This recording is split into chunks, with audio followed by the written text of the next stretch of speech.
Hello everyone, this is Deepak Singhal. Welcome you all to the platform of live Shilp academy crafting lives. तो दोस्तों, ये video होने वाली है अप्रैल मंथ के सेकेंड वीक की, जहां पर हम 8th ऑफ अप्रैल से 14th ऑफ अप्रैल के इंपॉर्टेंट करंट करने वाले हैं कवर। तो वीडियो को अंत तक जरूर देखिएगा। आई होप आपकी बहुत हेल्प होगी इस सीयूटी एग्जामिनेशन के लिए, क्योंकि April month about to finish है। और अब जैसे ही अप्रैल खत्म होगा, आप लोगों के ऊपर रिवीजन का डंडा स्टार्ट हो जाएगा। रिवीजन जब तक नहीं पूरा होता तब तक आप लोगों को सांस मतलब लेनी है, बट छोड़नी नहीं है। क्यों? क्योंकि अगर आपको सही में अपने ड्रीम कॉलेजेस चाहिए तो कम से कम 3 से 4 बार जीटी के लिए करंट अफेयर्स को रिवाइज करना बहुत जरूरी है। बहुत इंपॉर्टेंट टॉपिक्स आप लोगों के लिए लेकर आया हूं, तो प्लीज वीडियो को अंत तक देखिएगा। चैनल पर पहली बार आए हैं तो बिना सब्सक्राइब किए मत जाइएगा। Also hit the like button and share this video with your friends, जो आप ही की तरह करंट अफेयर्स के लिए कोई रिलायबल चैनल को देख रहे हैं। तो आइए दोस्तों, शुरू करते हैं। सबसे पहला है digital threat report 2024। Digital threat report जो है, पहली बात तो ये लॉन्च किसने करी है? तो ये लॉन्च करी है सर्टिन ने। सर्टिन, सी, सर्टफिन एंड सीसा, इन तीनों ने मिलकर इस रिपोर्ट को बनाया है। और ये तीनों ही ग्लोबल साइबर सिक्योरिटी कंपनीज हैं। डिजिटल थ्रेट रिपोर्ट 2024 फोकस करती है बैंकिंग, फाइनेंशियल सर्विसेज और इंश्योरेंस सेक्टर में होने वाले फ्रॉड्स और साइबर सिक्योरिटी थ्रेट्स को। इस रिपोर्ट को लॉन्च करने के लिए ministry of finance, department of financial services के सेक्रेटरी श्री एम नागराजू पहुंचे। मिनिस्ट्री ऑफ इलेक्ट्रॉनिक्स आईटी के सेक्रेटरी श्री एस कृष्णन पहुंचे। सर्टिन के जनरल डायरेक्टर जनरल संजय बहल पहुंचे। और सीसा के फाउंडर एंड सीईओ दर्शन शांता मूर्ति भी आपको यहाँ पर देखने को मिले। ये चारों लोग यहाँ पर आपको दिख रहे हैं। ये रिपोर्ट है डिजिटल थ्रेट रिपोर्ट। इसके बाद आगे बढ़ते हैं बेटा। तमिलनाडु, जैसे कि मैंने पिछले वीक के करंट में भी आपको बोला था, बहुत सारी चीजों को तमिलनाडु, सॉरी, वेस्ट बंगाल में पहली बार हम लोगों ने पढ़ा कि इन टोटल वेस्ट बंगाल को बहुत से टैग्स मिले। बट मैंने आपको कहा था वेस्ट बंगाल लार्जेस्ट स्टेट नहीं है जिसको टैग मिले। आ, यहाँ पर तमिलनाडु स्टेट को बहुत से टैग मिले हैं इस बार, GI tag. In total 6 products from Tamil Nadu receive geographical indication tag. और जीआई टैग जनरली इंडिया की जीआई जोग्राफिकल इंडिकेशन रजिस्ट्री के द्वारा दिए जाते हैं। और जैसे कि मैंने आपको पहले भी बताया था कि 10 सालों के लिए ये टैग दिए जाते हैं, ये लाइफ टाइम टैग्स नहीं है। और अब तमिलनाडु तमिलनाडु से टोटल प्रोडक्ट्स जिनको जीआई टैग मिले हैं उनकी नंबर पहुंच गए हैं 69। तमिलनाडु सेकंड हाईएस्ट स्टेट है जिसके पास सबसे ज्यादा जीआई टैग प्रोडक्ट्स हैं आफ्टर उत्तर प्रदेश, क्योंकि यूपी में 79 प्रोडक्ट्स को जीआई टैग मिले हैं। तो these are the new tags, 6 items recently from Tamil Nadu to receive GI tags. इसको एक बार देख के जाइएगा। तमिलनाडु के बारे में बता दूं तो कैपिटल चेन्नई है, एम के स्टालिन है chief minister, R N Ravi है गवर्नर, और ये कुछ नेशनल पार्क्स और वाइल्ड लाइफ सेंचुरी तमिलनाडु की। इसके बाद बेटा एक और जीआई टैग केरला को मिला है। केरला की एक ट्राइबल हैंडीक्राफ्ट है जिसका नाम है कनाडी पाया। कनाडी पाया एक यूनिक ट्राइबल हैंडीक्राफ्ट है केरला की, जिसको ज्योग्राफिकल इंडिकेशन टैग मिला।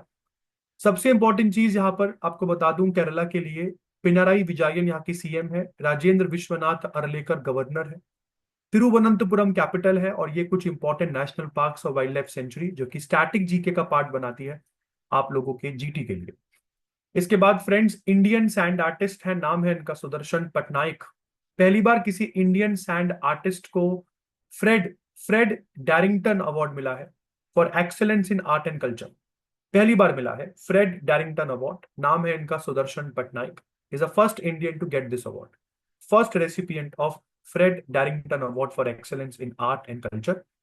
इस अवार्ड को फ्रेड डैरिंगटन के नाम पर रखा गया है, जो कि एक लेजेंडरी ब्रिटिश सैंड स्कल्पचर थे। और इसके बाद इस अवार्ड को मार्क एंडरसन ने प्रेजेंट किया, जो डैरिंगटन के ही ग्रैंडसन है और को फाउंडर है सैंड वर्ल्ड के। इसके बाद इंडिया की रैंक आई है number 10th globally in the private AI investment. Private sector में कितना आर्टिफिशियल इंटेलिजेंस इन्वेस्टमेंट हर कंट्री को मिला है, उस हिसाब से इंडिया की रैंकिंग ग्लोबली 10th नंबर पर आई है। And this report has been publish recently by United Nations. और ये जो डेटा है ये 2023 की इन्वेस्टमेंट का डेटा है। तो 2025 में आपने 2023 के इन्वेस्टमेंट का डेटा पब्लिश किया है। उसके बाद आगे बात करते हैं। इंडिया के फर्स्ट इंडियन जिन्होंने पहली बार बॉक्सिंग, वर्ल्ड बॉक्सिंग कप में गोल्ड जीता, नाम है इनका Hitesh. World boxing cup cup 2025 इस बार ब्राजील में हुआ। इंडिया के कंटिजेंट ने टोटल 6 मेडल जीते। जिसमें से एक ही गोल्ड रहा। बट सबसे इंपॉर्टेंट चीज है कि गोल्ड हमने आज तक कभी इस इवेंट में नहीं जीता है। तो हितेश ने यहाँ पर गोल्ड जीतकर एक नया रिकॉर्ड कायम कर दिया है। इंडिया की तरफ से सिल्वर मेडल जीता दो लोगों ने, अविनाश जामवाल, सॉरी एक हम लोगों ने गोल्ड जीता, एक हमने सिल्वर जीता, और चार हमने जीते हैं ब्रॉन्ज मेडल। तो एक ही सिल्वर, एक ही गोल्ड और चार ब्रॉन्ज के साथ इंडिया ने टोटल मेडल टैली में 6 नंबर हासिल किया है in the world boxing cup. इसके बाद Indian prime minister Narendra Modi यहाँ पर ग्लोबल स्पिरिचुअल इवेंट में पार्टिसिपेट किया इन्होंने। महावीर जयंती के उपलक्ष्य में दिल्ली में नवकार महामंत्र दिवस 2025 को का आयोजन न्यू दिल्ली के विज्ञान भवन में हुआ। आपको बता दूं, जैनियों के लिए नवकार महामंत्र दिवस, इसमें जो महामंत्र है ये सबसे सेक्रेड मंत्र है जैनियों का, जो कि 5 कैटेगरीज ऑफ एनलाइटेंड बीइंग को एक रिस्पेक्ट ऑफर करता है। I said 5 categories of enlightened beings. इसमें एक आता है अरिहंत, फिर आते हैं सिद्धास, आचार्य, उपाध्याय एंड ऑल साधुस। तो इन 5 तरीके के जो एनलाइटेंड बीइंग्स हैं उनको यहाँ पर होमेज दिया जाता है नवकार महामंत्र के जरिए। तो ये चैंट बहुत ही स्पिरिचुअल चैंट है और जैनियों के लिए बहुत ही सेक्रेट चैंट है। महावीर जयंती के उपलक्ष्य में इसका जो आयोजन है ये न्यू दिल्ली के विज्ञान भवन में हुआ। इस पूरे की पूरे इवेंट का एम था universal peace, unity, non violence और स्पिरिचुअल अवेकनिंग को प्रमोट करना। इसके बाद फ्रेंड्स नेक्स्ट है हंगरी। हंगरी ने इंटरनेशनल क्रिमिनल कोर्ट से अपने आप को विड्रॉ कर लिया है। इनका कहना है कि ये कोर्ट इसराइल को पिनलाइज करने में असफल रहा और ये थोड़ा बहुत प्रोपेगेंडा चलाता है, इसराइल के साथ मिलकर काम करता है, इसराइल को कुछ नहीं बोल रहा है। आपको बता दूं, इंटरनेशनल क्रिमिनल कोर्ट का हेडक्वार्टर द हेग में है, नेदरलैंड्स, और ये यूनाइटेड नेशंस के अंडर नहीं आता है। दो कोर्ट्स आते हैं, जिसमें से एक आईसीसी हो गया और दूसरा कोर्ट आप सब जानते हैं international court of justice. International court of justice ICC उसमें यूनाइटेड नेशन का प्रिंसिपल ऑर्गन है, बट आईसीसी नहीं। आईसीसी में आज की डेट में टोटल कंट्रीज 124 बची है और बहुत दिग्गज देश जैसे कि यूएस, चाइना, इंडिया, रशिया जैसे देश इस संस्था के मेंबर नहीं है। इंडिया तो इसलिए नहीं है क्योंकि ये वॉर में न्यूक्लियर वॉर को काउंट नहीं करता, टेररिज्म की एक डेफिनेशन नहीं देता। तो हंगरी की बात कर लेते हैं, यूरोपियन कंट्री है जिसकी कैपिटल बुडापेस्ट है। करेंसी यहाँ पर चलती है हंगरेरियन, हंगरेरियन फोरिंट, जिसको ये HUF कहते हैं। तमस सुल्योक यहाँ के प्रेसिडेंट है और विक्टर ऑर्बन यहाँ के पीएम है। इसके बाद फ्रेंड्स मिजोरम, मिजोरम यहाँ पर थेंजोल को पीस सिटी के रूप में डेवलप करेगा, थेंजोल को। जबकि मिजोरम की कैपिटल एजोल है, तो शायद थेंजोल को याद करना थोड़ा आसान हो जाएगा आप लोगों के लिए। एक सेंसस टाउन है जो कि मिजोरम के सरचिप डिस्ट्रिक्ट में पड़ता है। इस थेंजोल सिटी को पीस सिटी में डेवलप किया जाएगा। इस सिटी की कैपेसिटी है अराउंड 10 लाख लोगों को घर देने की, मतलब 10 लाख लोग यहाँ पे रह सकते हैं। और ये यंग मीसो एसोसिएशन के कॉन्फ्रेंस के दौरान ये अनाउंसमेंट यहाँ पर करते हुए आपको मिजोरम के सीएम दिख जाएंगे। नाम है इनका लालदू होमा, लालदू होमा। और आपको बता दूं, जो ये थेंजोल है ये मिजोरम की कैपिटल एजोल से 90 किलोमीटर ही दूर है। मिजोरम के सीएम लालदू होमा, गवर्नर है Vijay Kumar Singh, VK Singh. National parks और कुछ वाइल्ड लाइफ सेंचुरी जो मिजोरम में है उसकी लिस्ट आपके सामने ये है। इसके बाद फ्रेंड्स आगे चलते हैं। मैक्स वेस्टैपन ने यहाँ पर जीता जापानीज ग्रैंड प्रिक्स। ये साल इनके लिए थोड़ा बुरा ही रहा है, ये क्या पिछले साल भी 2024 2025 में ज्यादातर F1 रेसेस जो पहले कभी ये जीता करते थे इस बार नहीं जीत पाए हैं। हालांकि फिर भी रेड बुल के ये ड्राइवर जापानीज ग्रैंड प्रिक्स को जीत लेते हैं। उसके बाद फ्रेंड्स अभी हाल फिलहाल में इंडियन आर्मी की व्हाइट टाइगर डिवीजन ने एक मिसाइल का टेस्ट फायर करके दुनिया को दिखाया। नाम है इस मिसाइल का ओसाक मिसाइल। ओसाक मिसाइल फ्रेंड्स क्या है? ये मिसाइल एक तरीके से डिफेंस, इंडिया का एंटी मिसाइल डिफेंस सिस्टम है और 500 किलोमीटर की रेंज है इस पूरे की पूरे एंटी डिफेंस मिसाइल सिस्टम की। ये भी मैं आपको बता दूं। और सबसे इंपॉर्टेंट चीज इस पूरे डिफेंस सिस्टम की ये है कि ये मोबाइल लॉन्चर के ऊपर लॉन्च किया जाता है। तो मैं इस लॉन्चर को कहीं पर भी ले जाकर 500 किलोमीटर तक के एरिया में किसी भी मिसाइल को हवा में ही इंटरसेप्ट कर सकता हूं। हाईली मोबाइल एम्बिशियस व्हीकल के ऊपर ये प्लेस्ड है। ये कैपेबल है ये व्हीकल कि ये किसी भी मिसाइल को, आती मिसाइल को डिटेक्ट ट्रैक कर सकता है और किसी भी एरियल थ्रेट को अकेले ही, इंडिपेंडेंटली ही उसको इंटरसेप्ट कर सकता है। इसके बाद रिजर्व बैंक ऑफ इंडिया ने एक बड़ा फैसला लिया, रेपो रेट को कम करके 6% कर दिया गया है। रेपो रेट फ्रेंड्स वो रेट है जिस रेट पर हमारी कंट्री का सेंट्रल बैंक हमारी कंट्री के कमर्शियल बैंक्स को लोन पर पैसा देता है। तो जाहिर सी बात है, पहले कभी रेपो रेट 6.5% हुआ करता था जब आरबीआई के 25th गवर्नर शक्तिकांत दास थे।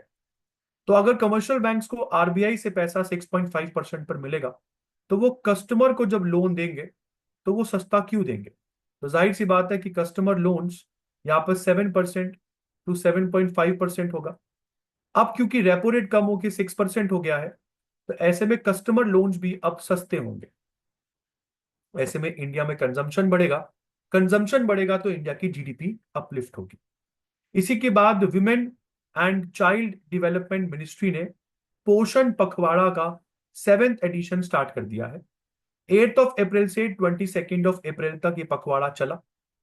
15 डे का कैंपेन है जिसने चार थीम्स पर फोकस रखा। पहला फोकस रहा promotion of Poshan tracker beneficiary module, जिसमें आप जनरली हर बच्चे का न्यूट्रिशनल स्टेटस और उसको मॉनिटर करेंगे। सेकंड क्या पर रहा फर्स्ट 1000 डेज ऑफ लाइफ। यहां पर जनरली बोला गया है कि जो बच्चा है उसके न्यूट्रिशन का बहुत ज्यादा ध्यान रखा जाएगा from his conception to 2 years of the age. जब से वो पैदा हुआ है तब से लेकर 2 साल तक उस बच्चे का न्यूट्रिशन और केयर, जिसका ध्यान रखा जाएगा पोषण पखवाड़े में। हर बच्चे का एक तरीके से न्यूट्रिशनल स्टेटस मॉनिटर होगा, that is promotion of Poshan tracker beneficiary module. Third theme रहा community based management of mall nutrition.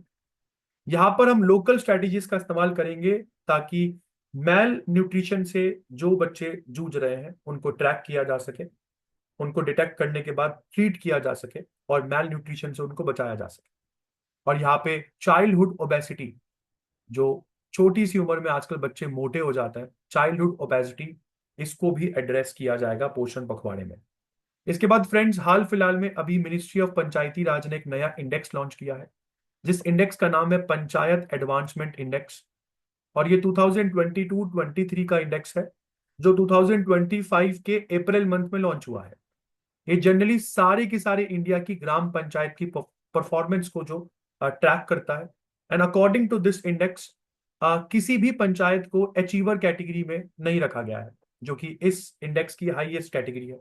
वो बात अलग है कि टॉप परफॉर्मिंग स्टेट्स इस पूरे की पूरे इंडेक्स में जो फ्रंट रनर ग्रुप में रहे, फ्रंट रनर ग्रुप में, मैंने बोला अचीवर कैटेगरी में तो कोई नहीं रहा, फ्रंट रनर ग्रुप में इंडिया की तरफ से गुजरात, तेलंगाना, महाराष्ट्र, मध्य प्रदेश, उत्तर प्रदेश, ये 5 स्टेट्स टॉप परफॉर्मर्स रहे। जबकि लोएस्ट परफॉर्मिंग स्टेट्स में यहाँ पर बिहार, छत्तीसगढ़ और आंध्र प्रदेश का नाम काफी ज्यादा एस्टॉनिशिंग है। इसके बाद फ्रेंड्स, बांग्लादेश ने यहाँ पर नासा की आर्टेमिस अकॉर्ड को साइन कर लिया है। इंडिया ने भी ये अकॉर्ड 2023 में साइन करी थी। आर्टेमिस अकॉर्ड है क्या? तो ये यूएस का इनिशिएटिव है जो कि फोकस करता है on exploring the moon and advancing the space exploration including the long term lunar settlements and eventual missions to moon. तो एक तरीके से नासा का या यूएस का चलाया गया एक इनिशिएटिव जिसमें मून मिशन और मून को एक्सप्लोर करने की बात कही गई है, मून पर एक लॉन्ग टर्म में सेटल होने की बात कही गई है, और it also focuses on interstellar mission to Mars like planets. ठीक है जी। तो आर्टेमिस मिशन या आर्टेमिस अकॉर्ड नासा ने 2020 में स्टेब्लिश किया था under U NASA, the US NASA which works under the US department of state. और 7 अदर कंट्रीज ने मिलकर यहाँ पर आर्टेमिस अकॉर्ड जो है वो रखा। और इंडिया, जैसे कि मैंने बोला, आज की डेट में तो खैर 50 से ज्यादा कंट्रीज आर्टेमिस अकॉर्ड की मेंबर है। इंडिया मेंबर बना तो 2023 में, और अब बांग्लादेश मेंबर बना है। इसके बाद फ्रेंड्स, प्रेसिडेंट द्रौपदी मुर्मू अभी हाल फिलहाल लिस्बन गई और लिस्बन का उनको हाईएस्ट ऑनर सिटी की ऑफ ऑनर ऑफ लिस्बन दिया गया है। आपसे पूछा जा सकता है सिटी की ऑफ ऑनर कौन सी कंट्री देती है, तो दैट इज लिस्बन। फिर आता है वर्ल्ड होम्योपैथी डे, जो कि सैम्यूल हैनमैन के बर्थ एनिवर्सरी के दिन सेलिब्रेट होता है, who is also called the father of homeopathy. 10th of April को आप लोग होम्योपैथी डे सेलिब्रेट करते हैं। इसके बाद global technology summit 2025 new Delhi में शुरू हुई। और इस बार ग्लोबल टेक्नोलॉजी समिट का जो थीम रखा गया वो रखा गया संभावना। संभावना का मतलब इंग्लिश में होता है पॉसिबिलिटीज, है ना। तो ये इस पूरी की पूरे ग्लोबल टेक्नोलॉजी समिट में फोकस किया जाएगा कि किस तरीके से एमर्जिंग टेक्नोलॉजीज इंडिया में इंक्लूसिव ग्रोथ, डिजिटल गवर्नेंस और क्रॉस बॉर्डर पार्टनरशिप को प्रमोट कर सकती है। इसके बाद फ्रेंड्स, इस पूरी की पूरी समिट में 40 कंट्री के 150 से ज्यादा स्पीकर्स आए। फिर नेक्स्ट इंपॉर्टेंट चीज है, इंटरनेशनल व्हील चेयर डे के दिन इंटरनेशनल व्हील चेयर डे के दिन सुगम्य यात्रा ऑर्गेनाइज की गई। सुगम्य यात्रा एक व्हील चेयर यात्रा है जो कि Rajiv Chowk metro station new Delhi से यहाँ पर फ्लैग ऑफ की गई। और फ्लैग ऑफ करते हुए यहाँ पर आप लोगों को department of empowerment of person with disability, union minister of social justice and empowerment, office of chief commissioner for person with disability, ये सारे लोग यहाँ पर आपको दिखे। और जैसे ही मैंने बोला, ministry of social justice and empowerment के अंडर ये सब काम करते हैं। और सोशल जस्टिस और एम्पावरमेंट मिनिस्टर भारत में वीरेंद्र कुमार खाटिक है, जो आपको यहाँ पर दिख रहे हैं, जिन्होंने इस पूरी सुगम्य यात्रा को फ्लैग ऑफ किया। इसके बाद प्रेसिडेंट मुर्मू लिस्बन के बाद स्लोवाकिया भी गई। और स्लोवाक प्रेसिडेंट पेलिग्रिनी ने मैडम के साथ बैठकर डिस्कस किया कि किस तरीके से इंडिया और स्लोवाकिया के बायलैटरल टाइज और मजबूत हो सकते हैं। आपको बता दूं, 29 सालों में पहली बार ऐसा हुआ है कि कोई इंडियन प्रेसिडेंट स्लोवाकिया गया। इंडिया स्लोवाकिया रिलेशनशिप एक बहुत ही प्रोडक्टिव रिलेशनशिप है। इसके बाद फ्रेंड्स, सिनर्जी मेराइन ग्रुप के फाउंडर, नाम है इनका राजेश उन्नी जी को national maritime award means national maritime Varuna award दिया गया। और ये हाईएस्ट इंडिविजुअल अवार्ड है इन मैरीटाइम। ये अवार्ड प्रेजेंट किया श्याम जगन्नाथन जी ने। श्याम जगन्नाथन जी जो कि शिपिंग के डायरेक्टर जनरल ऑफ शिपिंग है। ये सेरेमनी मुंबई में हुई during the 62nd national maritime day celebration on 5th of April. तो नेशनल मैरीटाइम डे 5 अप्रैल को सेलिब्रेट किया जाता है। उसी की याद में ये सेरेमनी मुंबई में हुई, जिस time national maritime Varuna award अपने सिनर्जी मैराइन ग्रुप के फाउंडर राजेश उन्नी जी को दिया। इसके बाद उत्तर प्रदेश की पुलिस का क्राइम ट्रैकिंग पोर्टल, जो उत्तर प्रदेश पुलिस का क्राइम ट्रैकिंग पोर्टल है, उसने हाल फिलहाल में स्कॉच अवार्ड जीता। आपको पहले बता दूं, उत्तर प्रदेश पुलिस जो है, उन्होंने ये अवार्ड अपने इन्वेस्टिगेशन, प्रोसिक्यूशन और कन्विक्शन पोर्टल के बेहतर होने की वजह से जीता। और ये जनरली पूरी इंडिया की पुलिस को एक मैसेज देता है कि पुलिस एंड सेफ्टी कितनी जरूरी है और कितना जरूरी है क्राइम ट्रैक करना, प्लस इन्वेस्टिगेट, प्रोसिक्यूट और कन्विक्ट करना क्रिमिनल्स को। इस पूरे की पूरे पोर्टल की बात करता हूं, जिस पोर्टल ने स्कॉच अवार्ड जीता। ये पोर्टल डेवलप किया है technical services unit of UP police. और ये सीरियस और सेंसिटिव क्राइम्स को ट्रैक और मॉनिटर करती है, जिसमें mafia related offences, protection of children from sexual offences से रिलेटेड केसेस, रेप और अदर हीनियस क्राइम्स को रिपोर्ट किया जा सकता है। 11th ऑफ अप्रैल को friends world Parkinson day celebrate हुआ। पार्किंसन एक तरीके से मेंटल डिजीज है, जिसमें आपकी बॉडी शेक करती है, आपकी बॉडी, आपका ब्रेन का कंट्रोल बॉडी से हट जाता है। 11th ऑफ अप्रैल को ही कस्तूरबा गांधी जी की बर्थ एनिवर्सरी के दिन इंडिया में national safe motherhood day celebrate होता है। कस्तूरबा गांधी जो कि गांधी जी की वाइफ है। आपको बता दूं, इस बार के नेशनल सेफ मदरहुड डे की थीम रही healthy beginnings, hopeful futures. Next आता है, इंडिया ने यहां पर लॉन्च कर दिया है अपना बहुत ही ambitious national critical mineral mission.